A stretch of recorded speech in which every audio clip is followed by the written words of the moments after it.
Muhammadin. Subhanaka la ilma lana illa ma 'allamtana innaka antal alimul hakim.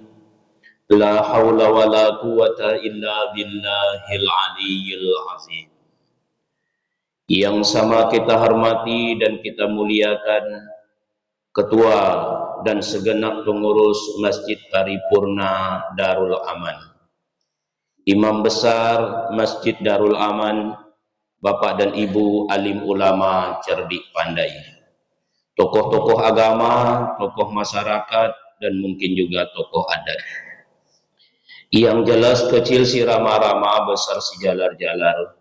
Kecil tak disebut nama, besar tak dipanggil gelar.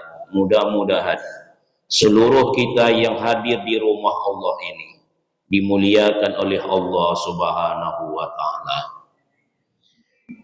Karena memang itulah yang dijanjikan Allah kepada kita setiap kita hadir di rumahnya. Allah mengatakan di dalam sebuah hadis qudsi, inna buyuti fil ardi al masajid wa inna zuwari fiha umaruha. Sesungguhnya kata Allah, rumahku di muka bumi itu adalah masjid-masjid. Termasuklah masjid kita ini, Masjid Paripurna Darul Aman ini. Wa inna zuwari fiha umaruha.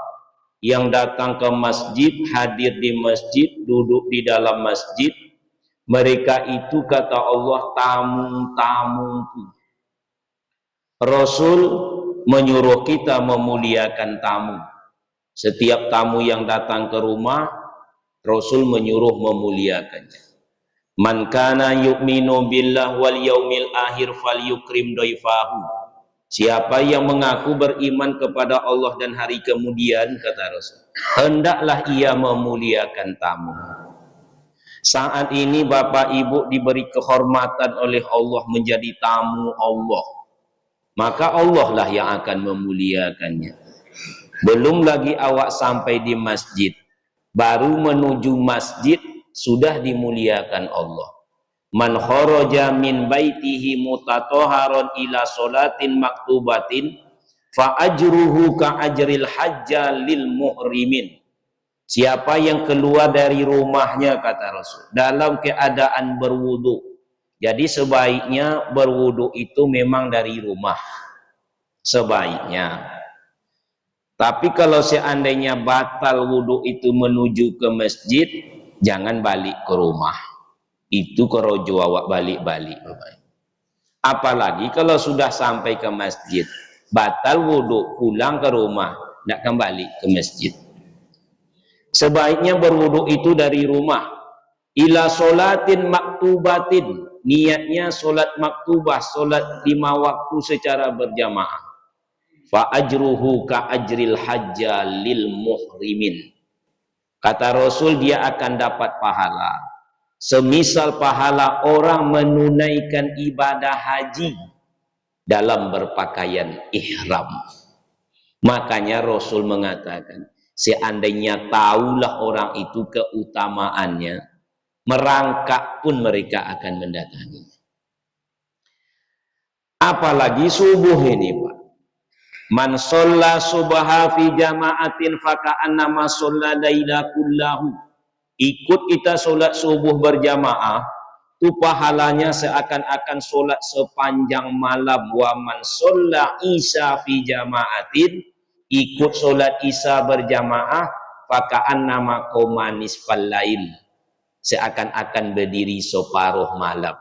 Subuh walaupun 2 rakaat sepanjang malam, isya 4 rakaat separuh malam. Karena subuh memang luar biasa. Jadi Bapak Ibu, subuh ini memang luar biasa. Solat pertama itu dimulai solat subuh. Kaum muslimin yang berbahagia, satu-satunya solat yang tak boleh Bapak Ibu jamak solat subuh ini. Jangan pernah menjamak solat subuh dengan isya. Dan jangan pernah percaya, kenapa Bapak tidak solat subuh? Lah awak jamak dengan isya, Pak Ustaz. Tidak boleh. Kalau dijamak saja tidak boleh, apalagi alasan dikosor. Jamak arti dikumpulkan, kosor disingkatkan. Kosor 4 menjadi 2. Sementara subuh cuma 2. Bapak singkat pula, apa nanti tinggal, Pak? Jadi tidak boleh dikosor. Man sholla subha fahuwa zimatillah. Ikut solat subuh hidup kita dalam jaminan Allah. Entah kalau tidak percaya kepada Rasul, kalau tak percaya kepada qala Allah wa qala Rasul, maka siapa lagi yang awak percaya? Usahkah rezeki awak? Nyawa ini saja belum tentu sampai sore. Ya enggak, Pak? Man sholla subha fahuwa zimatillah. Ikut solat subuh hidupnya dalam jaminan Allah. Man sholla subha, ikut solat subuh, thumma qa'ada. Inilah program penitia Masjid Darul Aman. Solat subuh berjamaah, kemudian duduk sejenak, tidak langsung pulang. Nah, ini awak duduk sekarang. Soal bagaimana duduk tergantung kondisi dan keberuntungan. Yang kondisi tentu tua atau sakit. Jadi maksud saya boleh mengunjur, boleh berlipat, boleh naik lutut satu, boleh. Tidak apa-apa. Awak ini makin tua bukan makin sehat.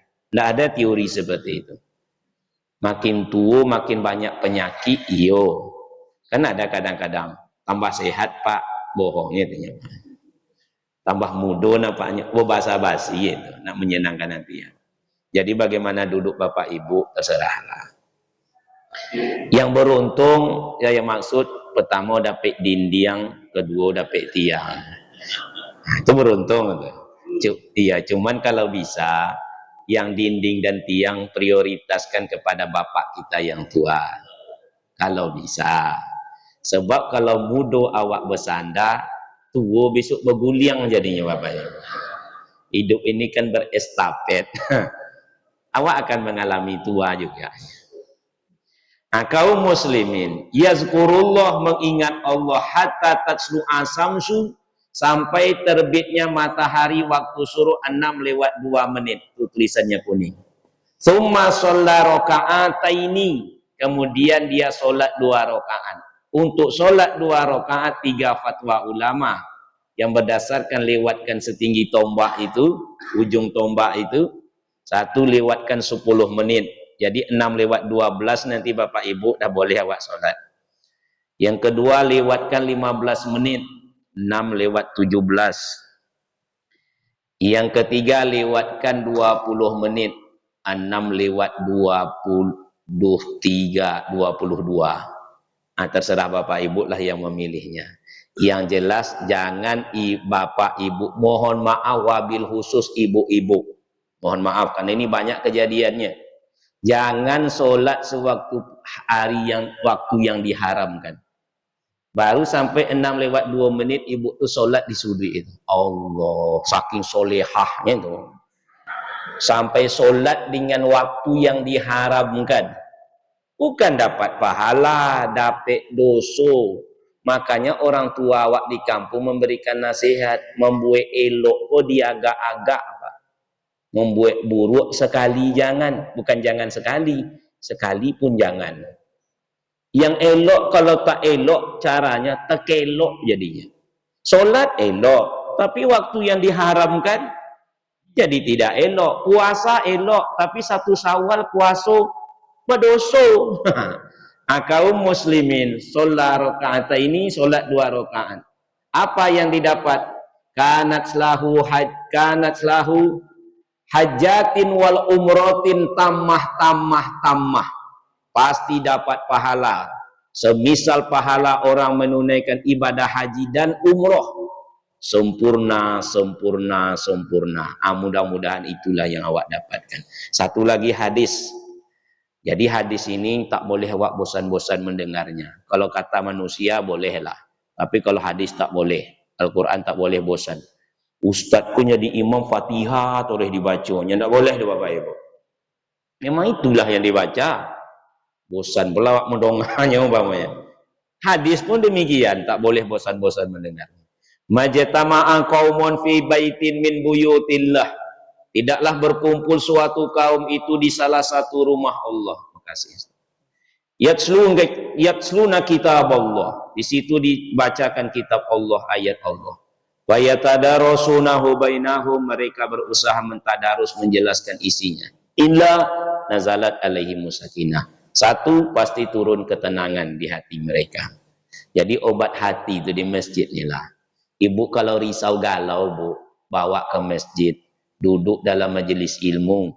Wallazi anzala sakinata fi qulubil mu'minin. Allah turunkan ketenangan di hati seorang mukmin. Jangan ibu curhat kepada kawan, apalagi rahasia keluarga, Bu. Ini saya ke ibu sikitnya, Pak, mohon maaf. Lebih baik pecah di perut daripada pecah di mulut. Tahan sesaat. Kalau ibu curhat ke tempat lain, pertama masalah ibu itu lebih besar dari awak. Contoh ibu ngadu sama ibu lain, "Bu, tolonglah hamba, Bu, tolonglah hamba." "Mengapa, Bu?" "Suami hamba tuh, Bu." "Mengapa suami ibu?" "Lah 2 malamnya tak pulang-pulang." Apa kata ibu sampai ibu curhat? "Ibu baru 2 malam. Ambulah 2 tahun lagi tidak pulang-pulang." Jadi masalah dia lebih besar dari awak. Yang kedua, curhat kepada manusia tidak selesai, Pak. Malah berkembang biak masalahnya. Bagaimanapun ibu mengatakan rahasia, tidak kan rahasia, kata Ali, kalau sudah keluar di antara 2 bibir. Apapun alasan awak. Kalau tidak percaya, cobalah. "Bu, suami ambo tuh, Bu, tapi ku rahasia kami dalam keluarga. Inyo kan giko, Bu. Tapi Bu jangan sabut sama orang, ya ku rahasia. Tak kawak sabut sama orang do, Bu. Apa guna wak sabut sama orang? Lagian ambo kan kawan nih, Bu. Inyo kan giko suami ambo tuh." "Oh, pulang nih, Bu." Ibu Sici ke rumah ibu B. Lama cerita nampaknya tadi. "Iyo, cerita apa?" "Ya masalah keluarga lah, tapi tidak akan mungkin disampaikan ke rahasia keluarga." "Jangan main rahasia, Bu. Sebelum berkawan dengan dia, kan aku kawan ibu dulu. Masa dapat kawan baru ibu tinggalkan kawan lama?" "Ya tapi ibu jangan sebut sama orang dah. Kau rahasia aku, Bu. Ini kan gitu." "Oh." Pulang ibu si B ini, si C ini sampai ke rumah. Lama baru pulang, kata suami. Singgah tadi di rumah ibu si B. "Ngapo? Ini rahasia, ada rahasia abang, tapi abang jangan sebut sama orang ya. Laki ibu si A tuh." "Oh." Malam itu suaminya pergi ke kedai kopi, rupanya ada rahasia di situ. Tapi kalian jangan sebut-sebut sama orang. Akhirnya sekomplek masan, jangan sebut sama orang. Maka curhatnya itu kepada Allah.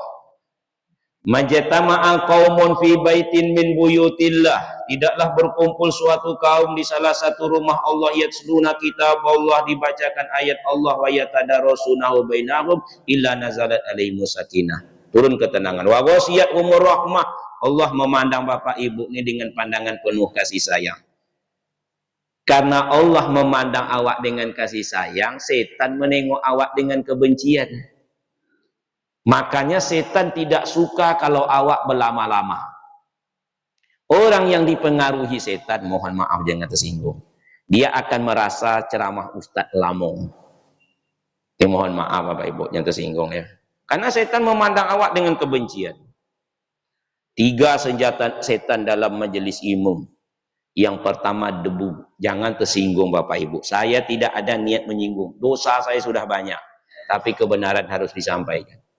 Yang pertama adalah debu yang diombihkannya di mata awak. Sehingga setiap duduk di dalam majelis ilmu, kantuk pun mulai datang. Padahal waktu sarapan tidak ada yang mengantuk. Tengoklah anda percaya. Terbuka mata itu langsung. Tapi kalau mendengarkan tausiah ini memang diombih mata awak. Nama setannya setan Jarjit, kawan Upin-Ipin. Tidurlah, tidur. Akhirnya tidak ada ampun, start langsung tuh Pak. Begitu Ustadz Assalamualaikum pembukaan, apa tuh langsung.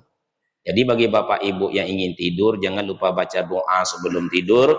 Bismika Allahumma ahya wa amun. Nanti waktu makan lontong kami bangunkan. Yang kedua, duri-duri kecil yang ditaruhnya di atas tempat duduk awak sehingga awak sangatlah gelisah.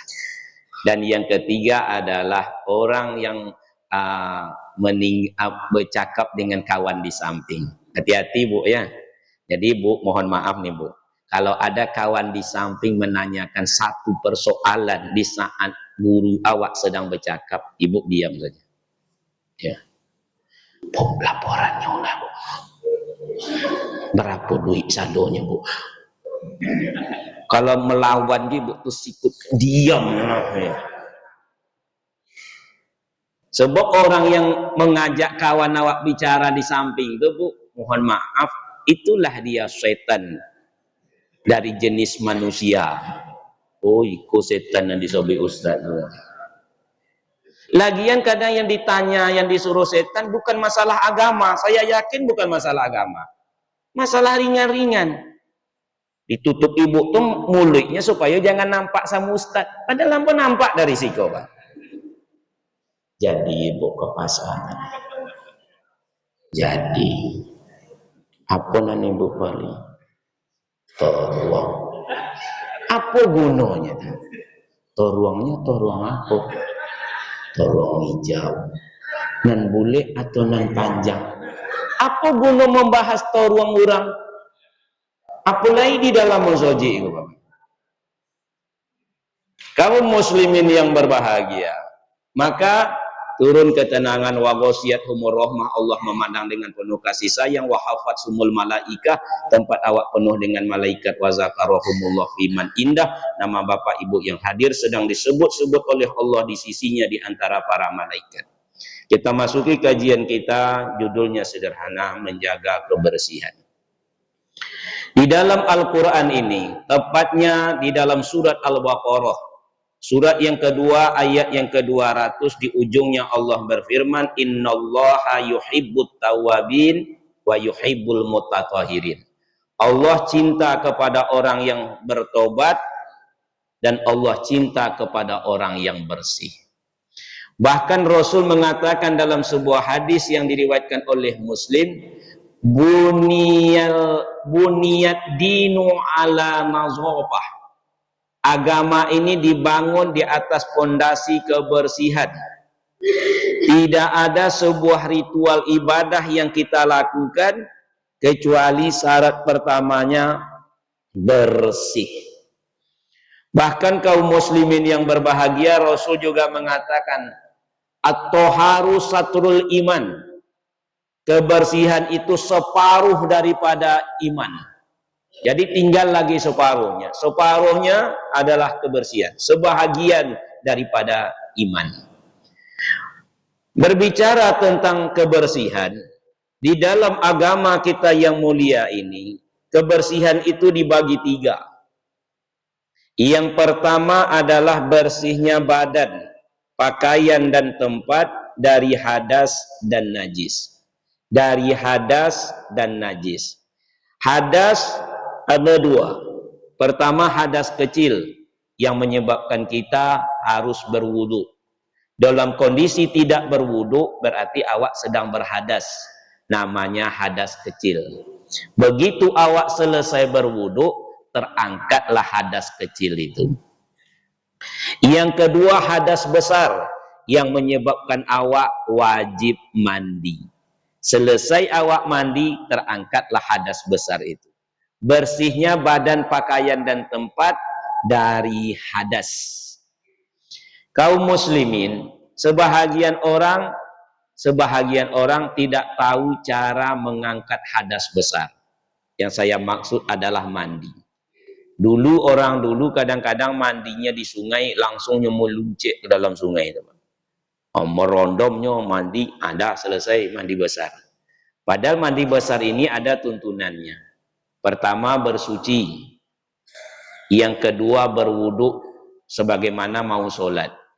Yang ketiga, barulah diambil gayung itu, bismillah, siram ke kanan 3 kali, siram ke kiri 3 kali, siram dari ubun-ubun 3 kali. Barulah mandi. Mau bersabun, mau bergosok-gosok, nandak terserahlah. Itu soal pribadi saja lagi. Nak bersabun Pak Ustaz, tidak apa-apa. Kau bau kan tidak pernah disabun ya Bapak Ibu. Jadi kalau bisa awak bersabun lah. Supaya awak berbeda dengan kau bau begitu. Bapak Ibu rahimakumullah. Ada Yang kedua, bersih dari najis.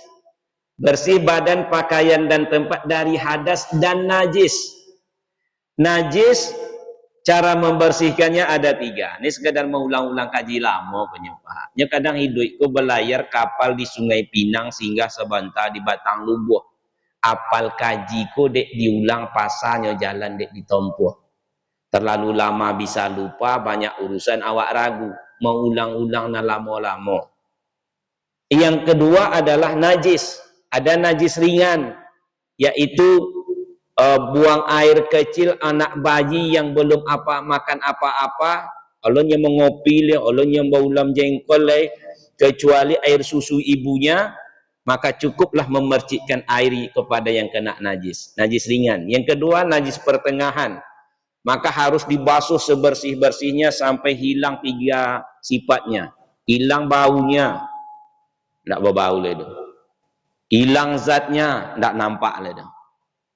Warnanya dan hilang rasanya. Kalau gini kan masih kosek, masih hado nampaknya kalau ya. Bukan rasa diginikan Bapak Ibu ya. Kaum muslimin yang berbahagia, 2. Nah, najis ringan pertengahan. Yang ketiga, najis berat. Umpamanya lewat seekor anjing, kemudian melewati dekat rumah ibu, dijilatnya kuali kebetulan di luar dapur. Maka mencucinya itu dengan 7 kali air, salah satunya bercampur tanah. Cuman kalau bisa yang bercampur tanah jangan dibuat yang terakhir, tinggal tanah tuh bego di situ. Salah satunya dengan tanah. Bapak Ibu rahimakumullah. 1. Bersih badan, pakaian, dan tempat dari hadas dan najis. Yang kedua adalah bersihnya anggota badan dari perbuatan dosa-dosa. Sejak dari ujung rambut sampai ujung kaki. Memang tidak ada awak tak berdosa, ada Bapak Ibu. Menjadi orang tidak berdosa itu tak mungkin. Jadi kalau ada keinginan Bapak Ibu pengurus masjid ini mengundang ustadz yang tidak berdosa, insya Allah sampai kiamat tak jumpa dong. Kalau seandainya jumpa, tolonglah undang saya, Pak. Saya ingin menengok mana muka orang lain tak berdosa. Tidak ada awak tak berdosa kecuali Rasul maksum. Usahkan saya bapak dan ibunya. Nabi Adam saja tinggal dalam surga berdosa. Masa awak tinggal di dunia tak berdosa? Adam tinggal dalam surga ada dosanya. Satunya makan buah huldi. Awak tak buah hapo-hapo dan awak makan. Tidak mungkin diundang ke dalam loh. Cuman memang sekali lagi dosa tidak tampak dari luar. Sehingga awak bisa menipu orang seakan-akan tak berdosa. Tak ada orang tak berdosa. Sempatlah kata ulama, dosa yang kulakukan itu berbau, aku tak akan pernah hadir di antara manusia. Tak sanggup orang membau dosa awak. Kalau berbau, sayangnya tak berbau. Atau di dalam bentuk bengkak simbol-simbol. 1 dosa, 1 bengkak, 2 dosa, 2 bengkak, 3 dosa, 3 bengkak, banyak dosa, banyak bengkak. Jadi untuk menandakan orang itu berdosa atau tidak, tengok bengkaknya. Makin banyak bengkak, makin banyak dosa. Apa kata ibu yang satu kepada ibu yang lain? Tak usah duduk dekat ibu tu le, tengok bengkaknya banyak. Nyo penyakit dosa ku menular. Tapi karena Allah sayang sama awak, mana nampak dosa. Nah, toharoh yang kedua, menjaga anggota badan dari dosa. Mata yang salah memandang nih, 4 dosanya nih Bapak Ibu. Ada dosa mata Pak Ustadz. Kata Ibnu Taimiyah, salah satu dosa kecil itu bersarang di mata. Kata dia. 4 dosa mata mungkin tak awak sadari. 1, memandang orang dengan kata orang istilah orang pasar, caliak buruk. Caliak buruk namanya Pak. Dia memandang tapi gaya mandangnya tajam. Mata hitam masuk ke batang hidung. Itu berdosa. Kalau bisa memandang. Yang kedua, memandang dengan meremehkan. Ciri khas orang memandang dengan meremehkan, setelah dipandangnya seseorang, pipi kanan naik ke atas secara spontan.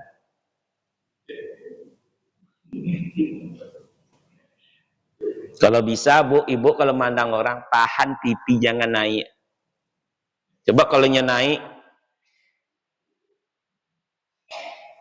Yang ketiga, memandang dengan mengejek.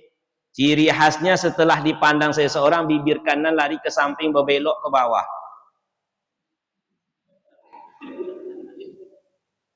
Yang keempat, nah ini khusus laki-laki, memandang dengan syahwat. Lewat anak gadis umur 71, mengecil mata apa? Lewat anak gadis umur 7 boleh, namanya mata lelaki, Bu. Matanya lelaki, kan ada laginya tuh. Ibu, Bu, kalau ingin tahu mata seorang lelaki, lewat anak gadis, jangan ibu tengok anak gadis, tengok atuk-atuk yang duduk di kodai. Tengok atuk tu, jangan tengok anak gadis. Ini memang mata ko condong kanan rancak, Pak, selero condong kanan lama. Memangnya tidak boleh dipandang do Pak Ustadz? Boleh.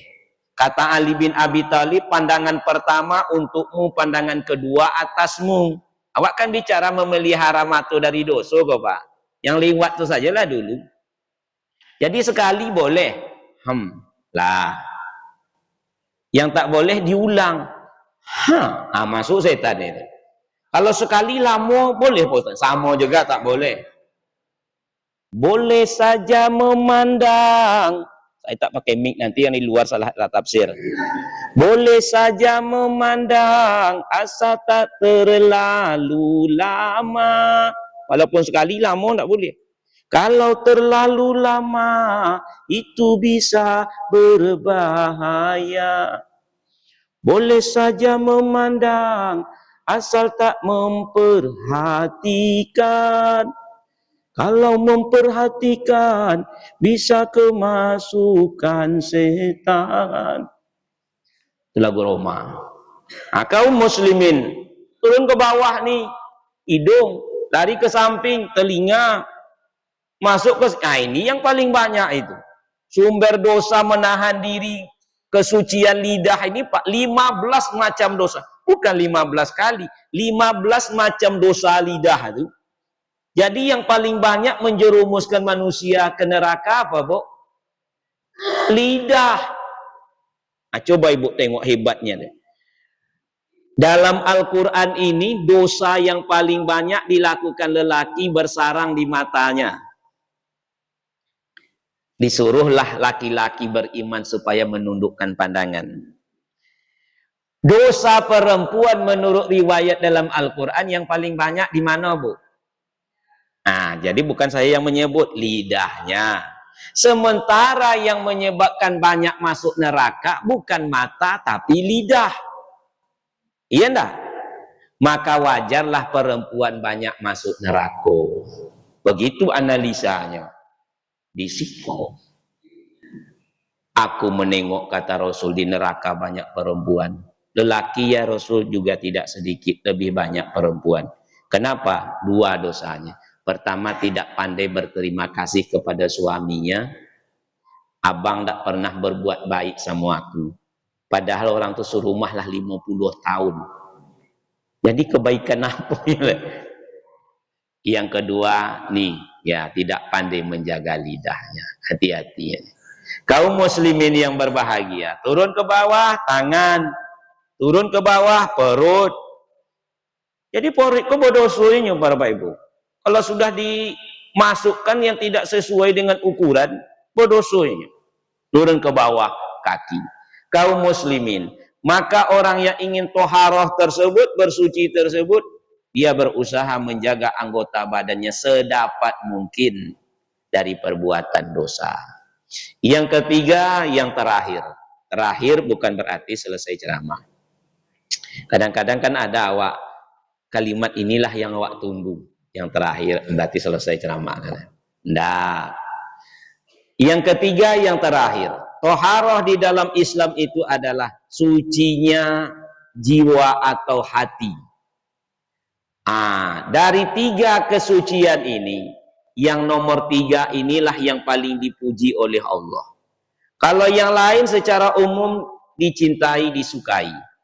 Tapi kalau yang disebut secara khusus, hati inilah. Kata Allah, qad aflaha man zakkaha wa qad khaba man dassaha.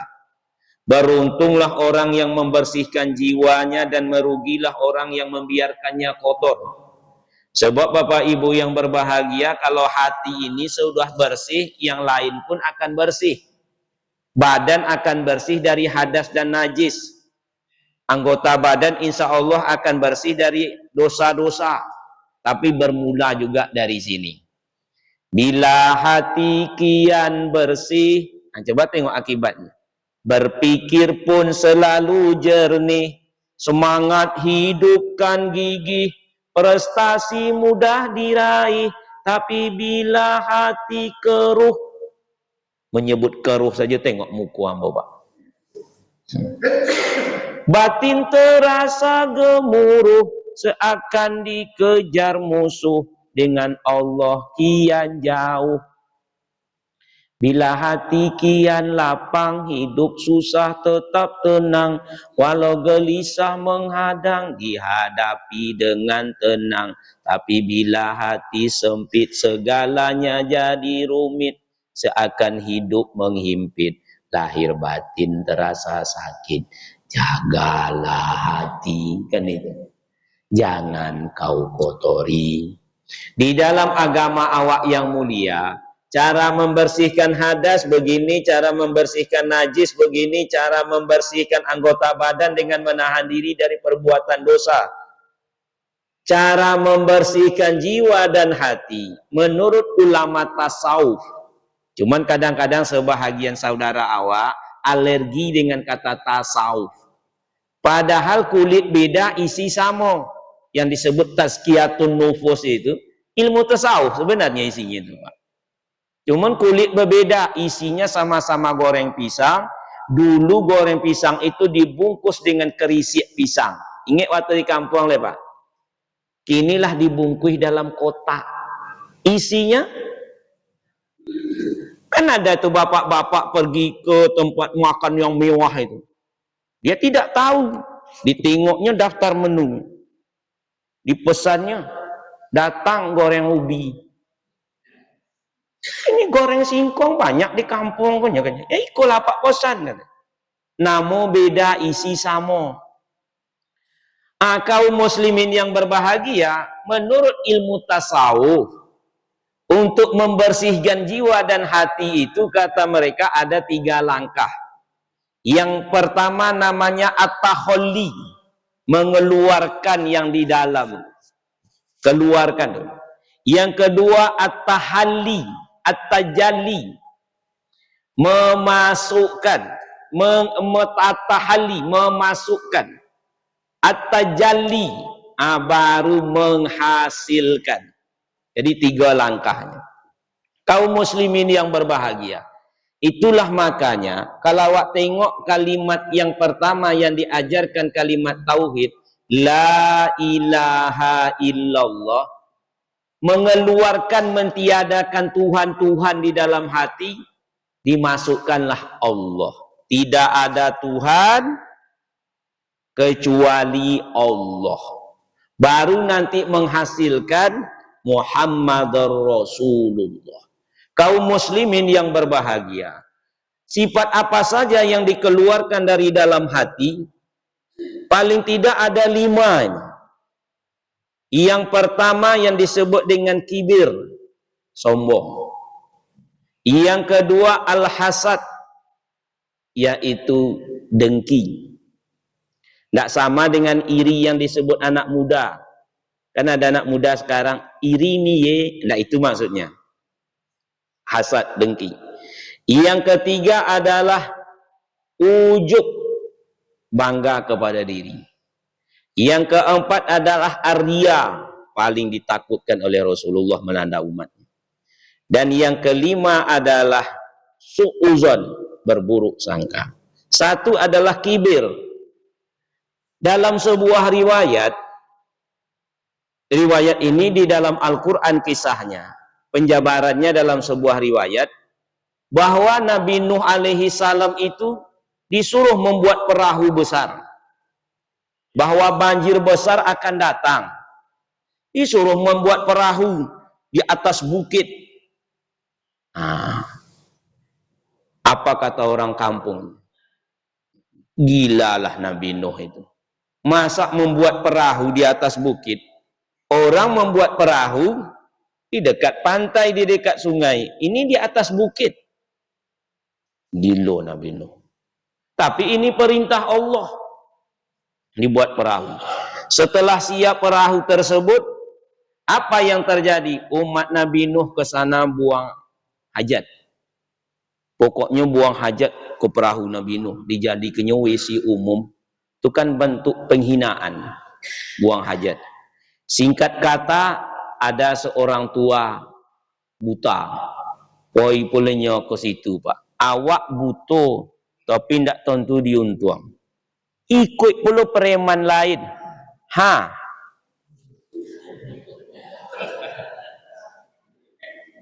Memang kalau hati ini buta, lebih parah dari buta mata, Pak. Bentuk itu, Pak Ustadz, kiro-kiro.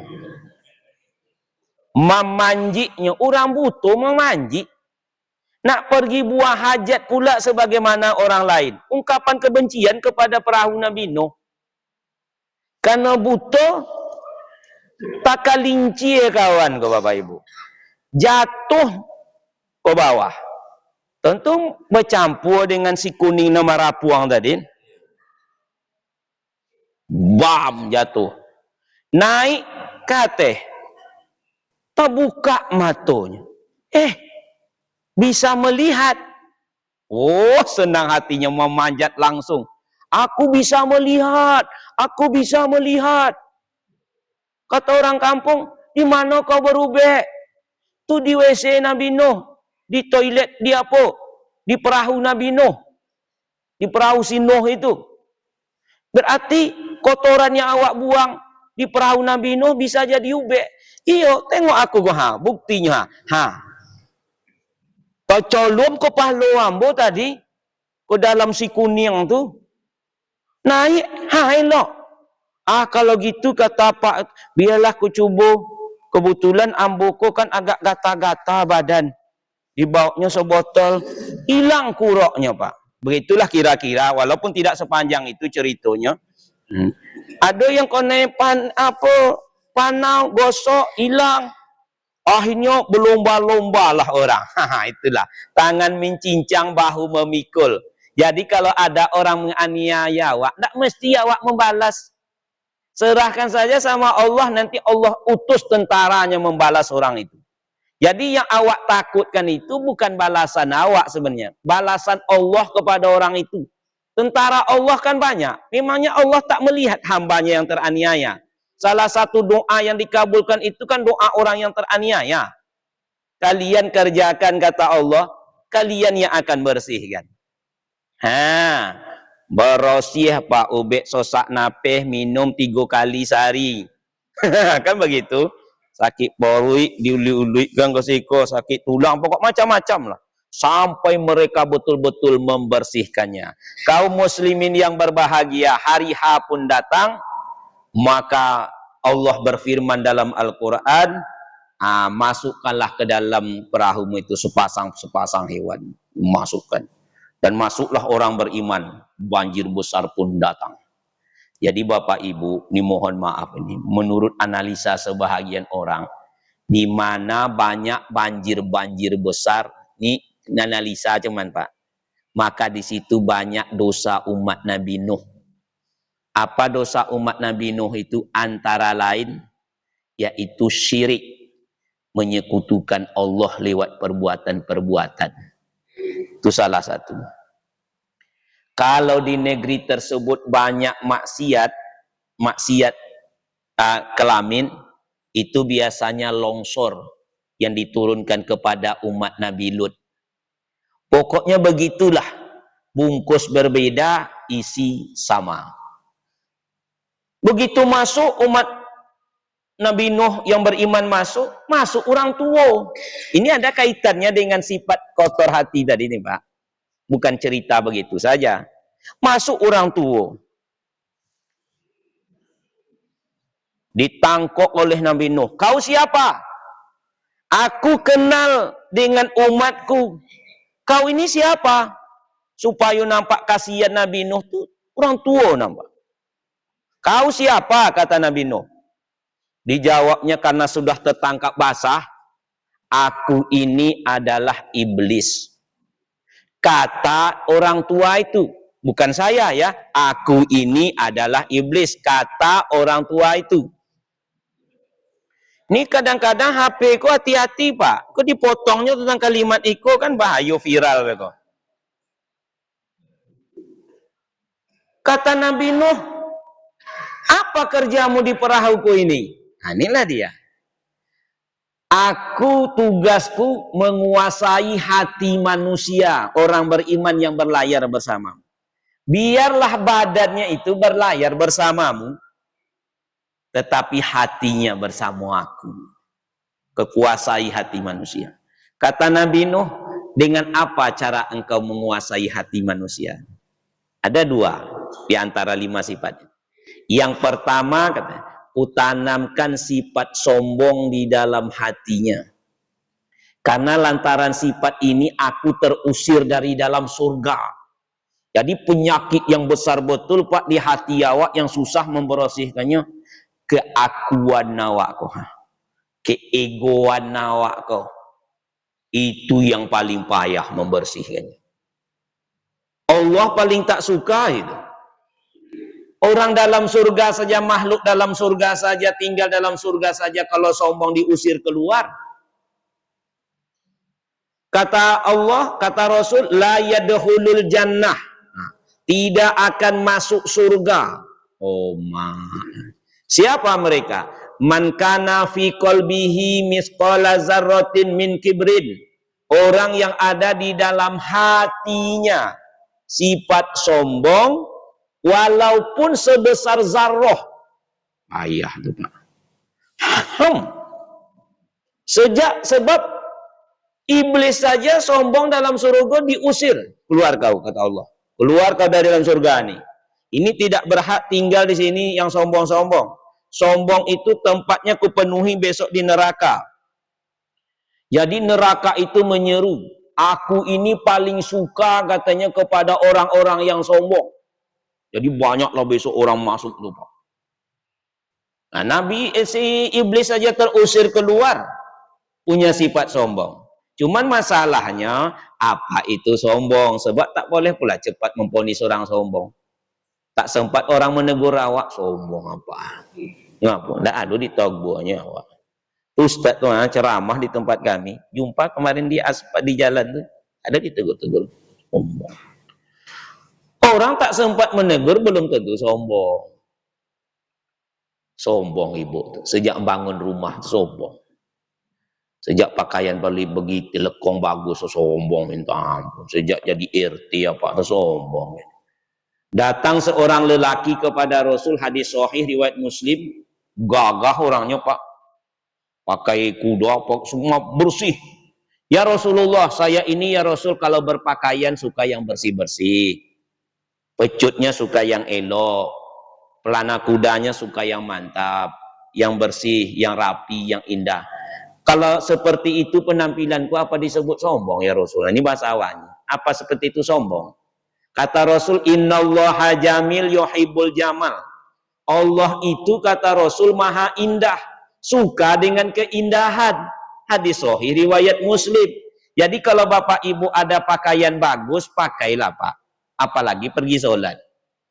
Senang Allah menengok. Ibu kalau ada telekung bagus, pakai ibu. Jangan dipakai telekung yang banyak tai lalat sarang kepindiang. Kalau ada yang bagus, pakai Pak. Menghadap kepada Allah tuh kalau bisa, carilah yang bagus. Ini saya bukan memuji pakaian saya bagus, enggak. Jangan sholat itu pakai baju kampanye. Muak malaikat menengoknya. Baju bagus banyak di rumah. Pas nak solat menghadap Allah, baju kampanye tidak perlu berkopiah. Kain sarung gulung godang minta ampun. Allah. Kata malaikat, kau tempel yang kau bekoh kata. Apakah itu disebut sombong? Kata Rasul, innallaha jamil yuhibbul jamal.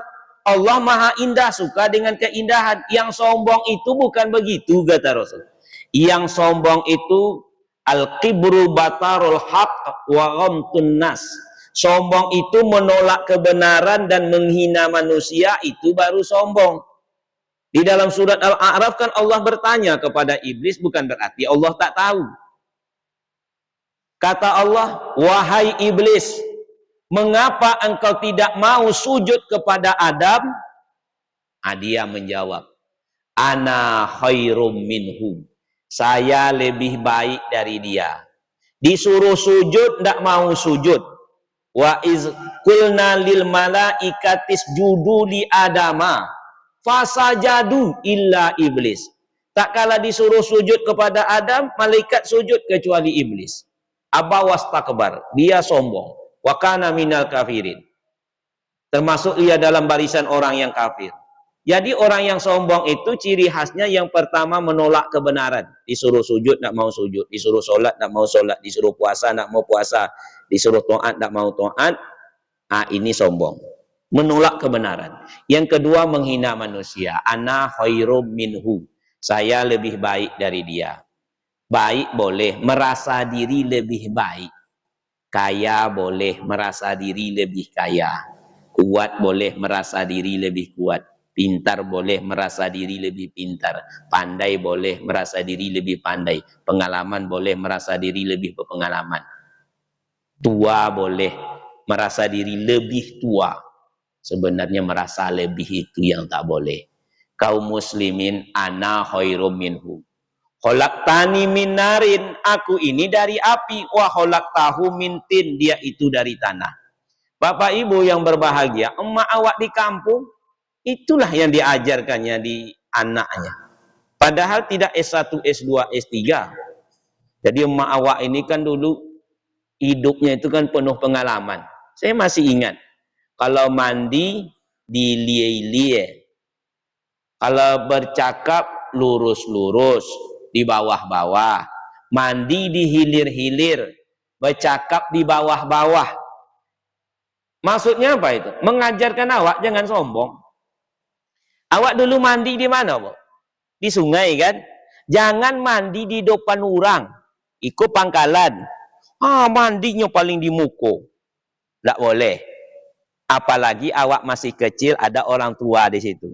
Orang tua mandi di situ. Kau nak boleh mandi di situ, Pak? Begitulah diajar orang tua dulu. Mandi nak dilie-lie. Bercakap di hilir-hilir bahasa Indonesianya. Bercakap di bawah-bawah. Jangan meninggi. Sedang tidur awak diayunkannya dengan ajaran. Jadi hebat orang tua awak. Melahirkan bapak ibu sekarang nih. Jadi generasi ini makin lama makin turun, makin lama makin turun. Kalau dulu kan tengok Pak. Untuk menghentikan suara anak cukup guru meletakkan telunjuk di bibir. Kata guru, awak tunggang langgang. Guru datang. Anak bapak ibu, diam memaksa dong. Kalau murid kini coba buat Pak.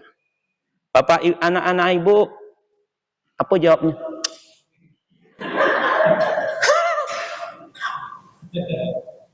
Kaum muslimin, tidur anaknya, diajarkannya supaya jangan sombong.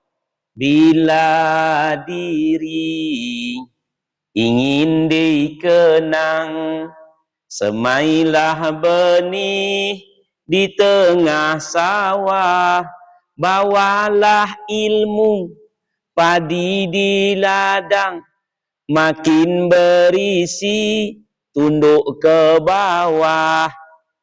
Tengoklah ilmu padi Pak, di sawah itu, di ladang itu. Mana padi yang paling banyak isinya, paling rendah merunduknya, bernasnya Tapi kalau ada besok padi tegak lurus, tando indak berisi itu. Ratok padi yampu, kata Zalmon. Bila kail panjang sejengkal, Jangan laut hendak diduga, air beriak tandanya dangkal sungai yang deras begitu pula. Nah, jadi lagu lama tu lama Pak. Ada syiar, ada syair, ada nada, ada dakwah. Kalau lagu kini cobalah Bapak Ibu tengok. Ada lagunya itu C D minor, E minor, K G, K C lagi, E D minor, E minor, K G, K C lagi. Akan berputar-putar di situ itu. Apa maknanya, apa irama tak jelas. Saya tidak memuji orang dahulu, maksudnya generasi Bapak. Pernah enggak Bapak muda dulu, Pak? Apakah Bapak ini langsung terlahir tua? Muda yo dulunya, remaja yo, mendengar musik juga. Orang dulu coba tengok. Walaupun dia menari, sikit. Setengah langkahnya. Mohon maaf ini, Pak. Almarhum Megizet. Daripada sakit hati. Tak beryeyo benar. Itu baru waktu suruk. Nanti baru masuk Isra. Dah. Sikit. Mansur S itu kan generasi apa tuh? 70-an umurnya. Ya nah. Kau bagaikan pagar yang makan tanaman. Tak banyak. Kalau lagu kini tengok. 100 meter petas.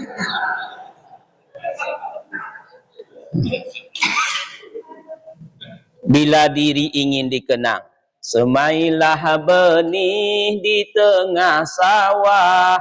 Bawalah ilmu padi di ladang, makin berisi tunduk ke bawah. Jauhi sifat mengaku pandai, angkuh dan sombong, menepuk dada. Ingat petuah penyu di pantai, telur beratus namun tak bangga. Tengok penyu tu, telurnya beratus namun tak bangga. Bila ingin hidup terpandang, jauhi kata tinggi melambung. Jauhi sifat ayam di kandang, bertelur satu ribut sekampung. Kan ada orang kadang-kadang ibu tu cuman beli sendok, tapi sekomplek Marsan orang tahu. Ambo tadi beli sendok, berapa Bu? Cie. Kok anaknya pergi ke sekolah? Mama aku tadi beli sendok. Suaminya pun malam tu proses gambling. Alhamdulillah lah istri awak ke pasar dapat beli sendok. Akhirnya kebetulan suaminya itu pengurus masjid, diumumkannya hari Jumat. Cuman beli sendok, orang punya pabrik sendok lagi Bapak Ibu. Bila ingin harum bak mawar, jauhi sifat meninggi diri. Bisa ular tidak akan tawar, walau menyuruh batang berduri. Dah hilang dah Pak.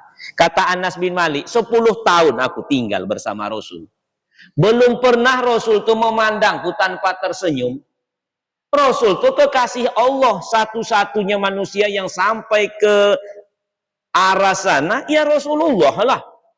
Tapi kepada Anas, kata Anas, Rasul selalu duluan tersenyum.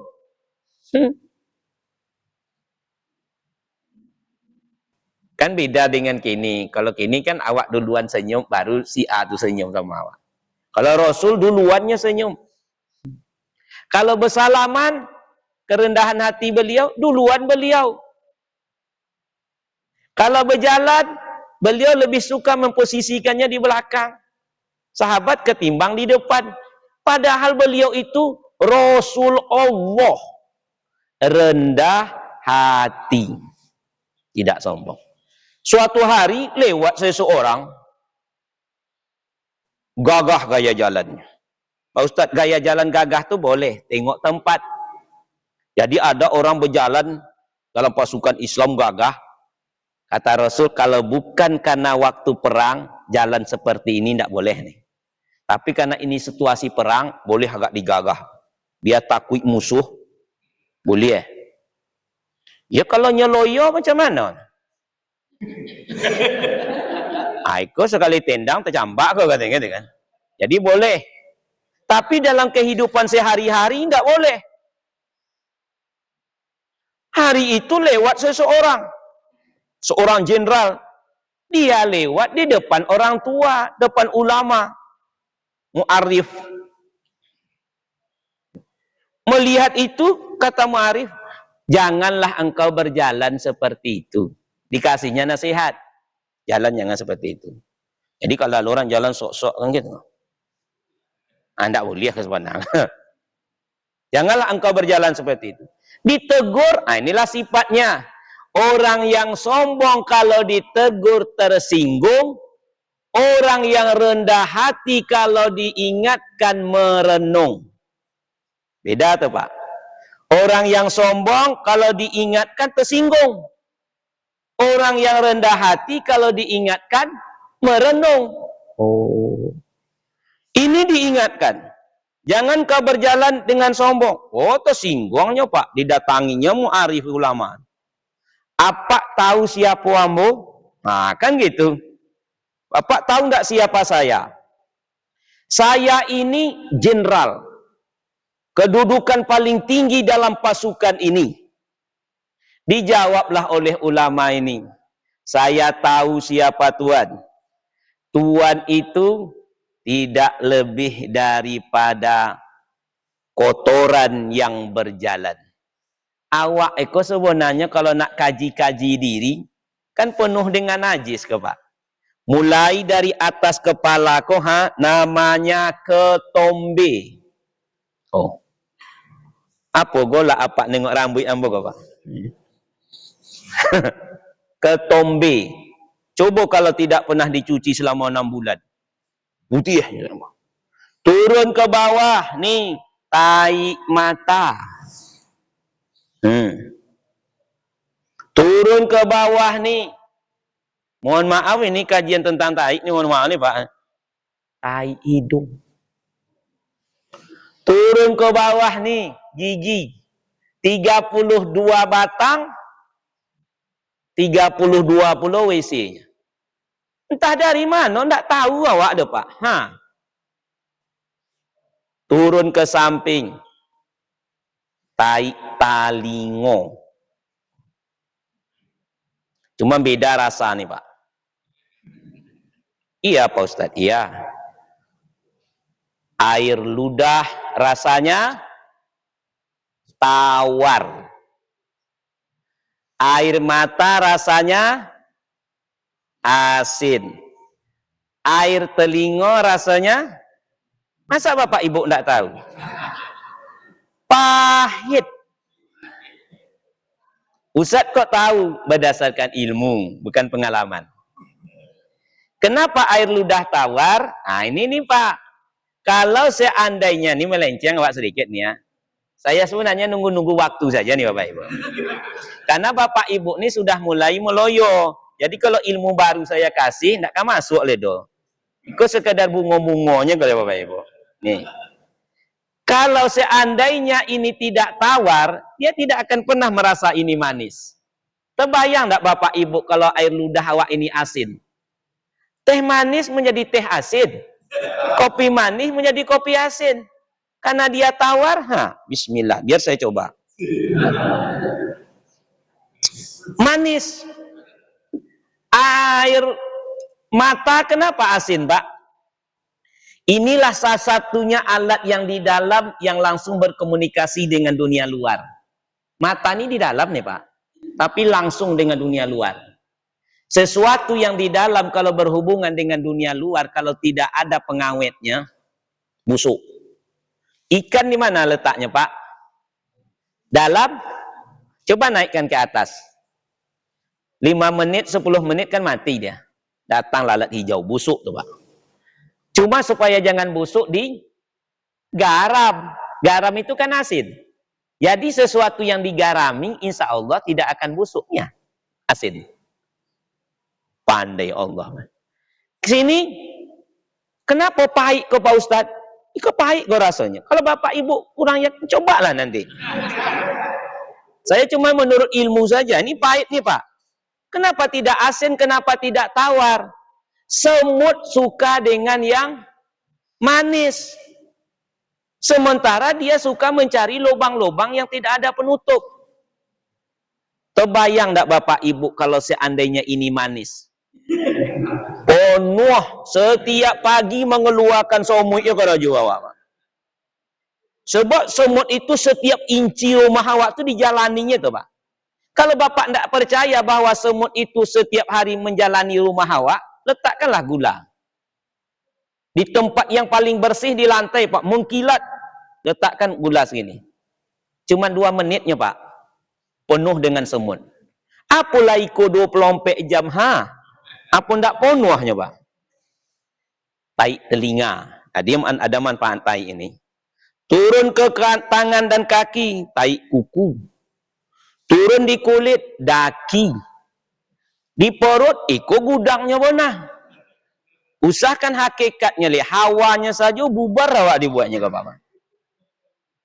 Kata Mu'arif tadi kepada Panglima tadi, engkau itu adalah WC dan berjalan, kotoran berjalan. Engkau dilahirkan dari tempat yang hina, dikeluarkan dari tempat yang hina, mohon maaf ini diterima dari tempat yang hina, dikeluarkan dari tempat yang hina. Mohon maaf Pak.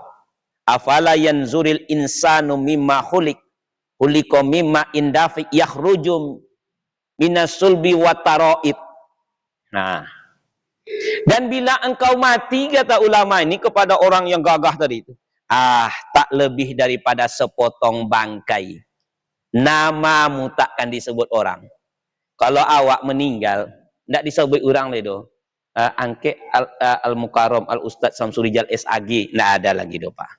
Angke mayat tu kemari. Angke jenazah, dah disolatkan jenazah tu. Nama pun tak dipakai. 2 hari saja awak meninggal di rumah awak sendiri, heboh tetangga. Ulun jadi kubur leh. Tak lebih daripada sepotong bangkai. Bila Israel datang hampiri, tinggallah harta emas dan perak. Napas terhenti, lemahlah diri. Jasad terbaring tidak bergerak. Tiada lagi teman ketawa. Tinggallah pangkat harta melimpah. Ke tempat sunyi jasad dibawa, dalam keranda dibawa pindah.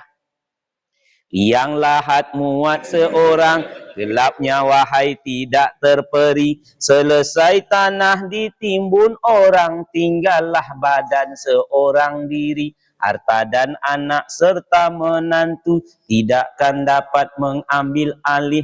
Hanyalah amal dapat membantu dan doa dari anak yang soleh. Mudah-mudahan kita bisa membersihkan 3 hal tersebut, yaitu bersihnya badan pakaian, bersihnya anggota badan, dan bersihnya jiwa hati kita dari sifat-sifat tercela. Rasanya penyampaian ini baik, yang mendengarkan orang baik-baik, tapi yang terbaik yang bisa memahami lalu mencoba mengambil hikmah untuk diamalkan, berangsur dalam kehidupan ini, insya Allah. Adapun kesempurnaan hanya milik Allah Subhanahu wa Ta'ala. Kekurangan kejanggalan berlabuh pada diri manusia. Kepada Allah kita memohon ampunan, dan kepada manusia kita wajib saling memaafkan. Kita tutup dengan membaca doa kifarah majelis. Subhanaka Allahumma wa bihamdika, asyhadu an la ilaha illa anta, astaghfiruka wa atubu ilaik. Assalamualaikum warahmatullahi wabarakatuh.